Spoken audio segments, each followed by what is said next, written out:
ഇറാനിൽ Ayatollah Khamenei കൊല്ലപ്പെടുകയും ഒരു ഭരണമാറ്റം ഉണ്ടാവുകയും ചെയ്യുകയാണെങ്കിൽ അത് തികച്ചും സ്വാഗതാർഹമായ ഒരു കാര്യമായിട്ട് തന്നെ വേണം കരുതേണ്ടിയിരിക്കുന്നത്.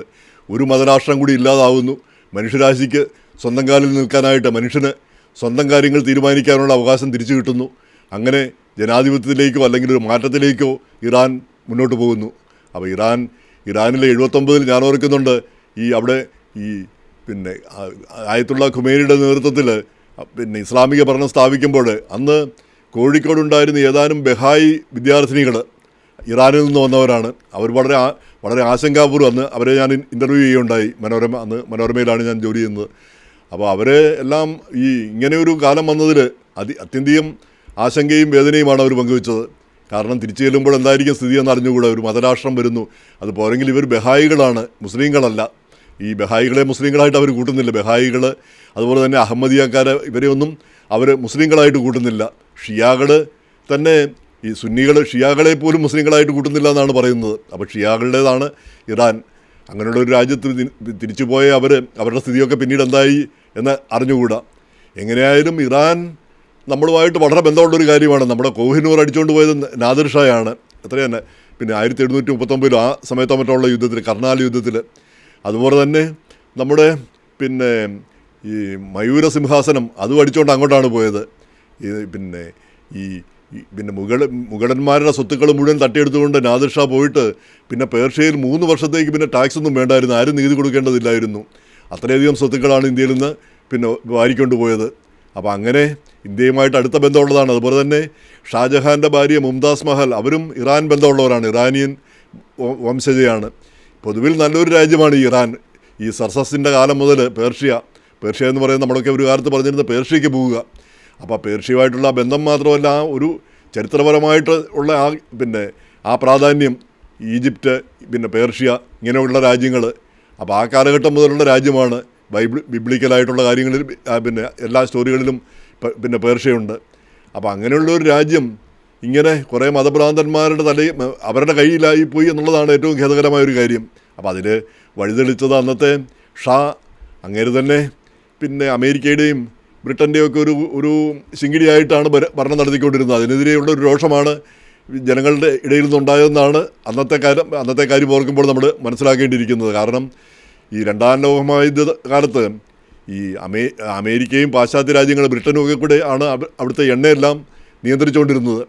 അപ്പോൾ അത് എണ്ണഖനികളെല്ലാം കൂടി അന്നത്തെ ഒരു പ്രധാനമന്ത്രി അന്നും ഷാ പഹ്ലവി തന്നെയായിരുന്നു ഷാ. പക്ഷേ അന്നത്തെ പ്രധാനമന്ത്രി അത് ദേശസാൽക്കരിച്ചു 1940കളിൽ. അപ്പോൾ അതിനുശേഷം 1953 ഈ CIA-യും ബ്രിട്ടനും ഒക്കെ കൂടെ ചേർന്ന് അവിടെ ഒരു അട്ടിമറി നടത്തി. അങ്ങനെ അന്നത്തെ ഭരണകൂടത്തെ മാറ്റിയിട്ട് ഈ ഷായെ തിരിച്ചു കൊണ്ടുവന്നു. അതിനുശേഷം ഒരു അമേരിക്കൻ പാശ്ചാത്യ രാജ്യങ്ങളുടെ കസ്റ്റഡിയിലായിരുന്നു എണ്ണഖനികളും മറ്റും. അപ്പോൾ അതാണ് ജനങ്ങളെ പ്രകോപിപ്പിച്ചത്. അതിൻ്റെ ഒരു പരിണിത ഫലമായിരുന്നു ഇസ്ലാമിക വിപ്ലവം. അത് പിന്നെ 40 വർഷത്തിലേറെ നിലനിന്നു. അപ്പോൾ എന്നാൽ ഇസ്ലാമിക വിപ്ലവം നടക്കുമ്പോൾ അമേരിക്കൻ എംബസിയിലുള്ള ആളുകളെ 80 ദിവസമോ അതിൽ കൂടുതൽ ദിവസം 100-120 ദിവസമോ അങ്ങനെയാണെന്ന് തോന്നുന്നു, അത് അവർ തടങ്കലിലാക്കി. അപ്പോൾ അവരെ മോചിപ്പിക്കാനായിട്ട് അന്ന് പ്രസിഡന്റ് കാർട്ടർ ഇവിടുന്ന് സൈന്യത്തെ അയച്ചു. പക്ഷേ ആ സൈന്യം അവരുടെ ഹെലികോപ്റ്ററും മറ്റും തകർന്ന് അവർക്ക് അവിടെ ചെന്നെത്താൻ പറ്റിയില്ല.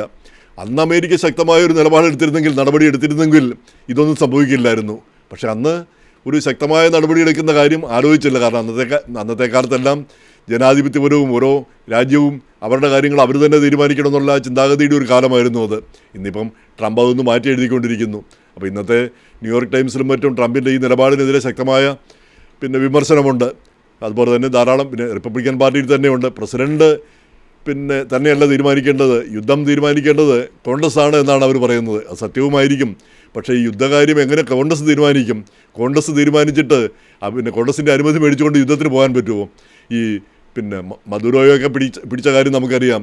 ഇവിടെ പിടിച്ചുകൊണ്ട് വരുമ്പോഴാണ് നമ്മൾ അറിയുന്നത് ഈ യുദ്ധം നടന്നതും അങ്ങനെ പോയി പിടിച്ചുകൊണ്ട് വന്നതും. അപ്പോൾ പ്രസിഡന്റിന് അങ്ങനെയുള്ള കാര്യങ്ങളിൽ അനുമതി കൊടുക്കുക, ഒരു ഫ്രീഡം കൊടുക്കുക എന്നുള്ളത് തന്നെയാണ് ഏറ്റവും നല്ല കാര്യമെന്ന് തോന്നുന്നു.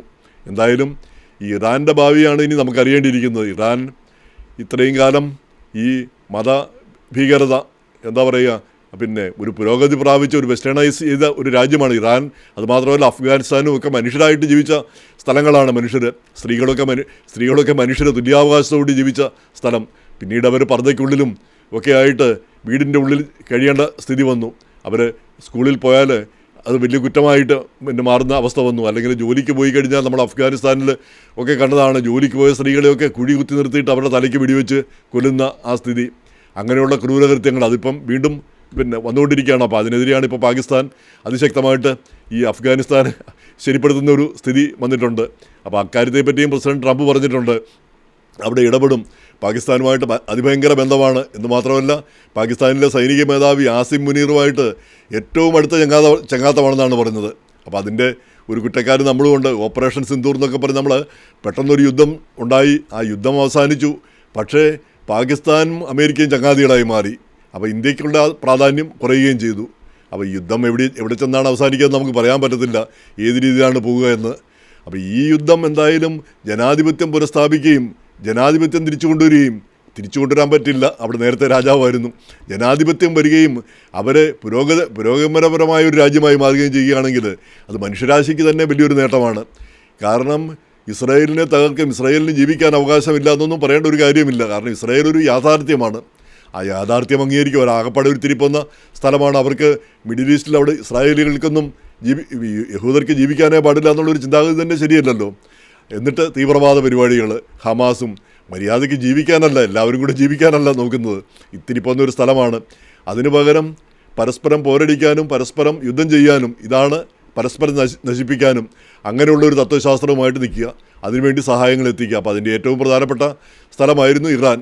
ഇപ്പം മതരാഷ്ട്രത്തെപ്പറ്റി നമ്മൾ പറയുമ്പം ഇസ്രയേൽ മതരാഷ്ട്രമല്ലേ എന്ന് ചോദിക്കാം. അതെ, അതും ശരിയാണ്. ഇസ്രയേലും മാറേണ്ടതുണ്ട്. ഇപ്പം യഹൂദർക്കാണ് അവിടെ സ്ഥാനം ഉള്ളത്. മറ്റുള്ളവർ അവിടെ ഉണ്ടെങ്കിലും യഹൂദർക്ക് ഒപ്പമുള്ള സ്ഥാനം കിട്ടുന്നില്ല.